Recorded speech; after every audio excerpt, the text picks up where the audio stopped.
Ravamaina tsena lavanilina taon'Ozibe izay nosokafana tamin'ny fomba ofisialy Antony tsy sananonona na nanoratra tamin'ny tabilao ny mpamboly sy ny mpividy na teo aza ny vidy ny farany ambany napetraky ny fanjakana ho 5,7 ariary latsaka io vidiny farany ambany io ihany koa no akany ny vidiny lavanilina ao ambanja ka mampitaraina ireo tantsagay eto Andriatsilavo. Araka ny fandaharam-potoana napetraky ny fanjakana amin'ny alalan'ny ministeran'ny fambolena sy ny ministeran'ny varotra manomboka ny 7 hatramin'ny 9 ny volana May 2024 ny tsenan'ny lavanilina ao Nosbe ka natao amin'ny fokotany ny Anjiabe nanomboana ny fanokafana. Eto za magnano antsoavo andaotsika hiaraka hiasa amin'izegny ho fitsinjovagna ny vahoaka marobe. Ny fitondram-panjakana kosa ho an'izay minia andeha hagnababo ny vahoaka, andeha hagnano tsinitsino ny fanapahan-kevitra zay ndraisin'ny fitondram-panjakana dia andray fepetra faran'izay henjagna ho an'izay minia manao an'izay ka osazigny ary sazy henjagna mety afara amin'ny retrait ny agrément d'exportation ho an'izay mpandraharaha izay minia mividy lavany amin'ny vidiny ambany. Ravamaina tsy tanteraky io fanokafana ny tsena io no niresaka vidin'ny lavanilina tsy sananonona sy nanoratra amin'ny tabilao ny mpamboly sy ny mpividy na teo aza ny vidy farany ambany napetraky ny fanjakana ho 5,7 ariary.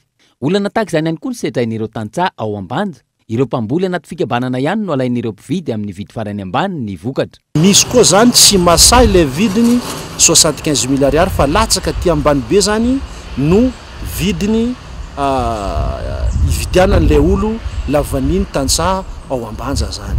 Ka agnisan'ny mampalahelo satria efa nitangona daholo le lavany, efa le lavamininay tsy efa antrano nefa zany le prix zany lasa tsy ohatra ny fanarana izay navoaka ny fanjakana zany no andraisan'ny mpividy le vokatra lavany ao ambanja zany.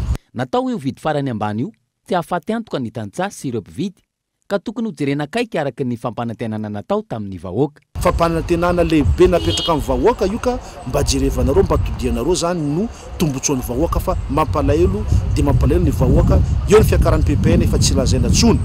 Tena tsy lazaina tsony fa mba io ny zavatra andesin'ny vahoaka hiaro ny fiainana ao anaty tokantrano nefa le vidiny lasa tsy zarazara amin'izao fotoana ka zay ny zavatra mampalahelo ambanja ka magnantegna ny fitondram-panjakana indrindra amin'ny objectif sy filoham-pirenena jaina mba hijery zay vahoaka ny ambanja mikasika zany vidiny vokatra lavanilina.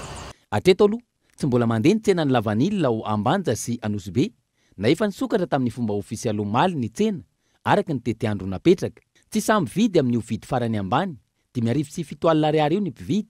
Ireo tantsaha ihany koa ankilany tsy mandefa ny vokatra amin'ny fetra napetraky fanjakana io. Ankoatra ny jony tsy ahifina fambolena kakao, kafe, kola ary lavanilina amin'ny ankapobeny no fotom-piveloman'ny ponina.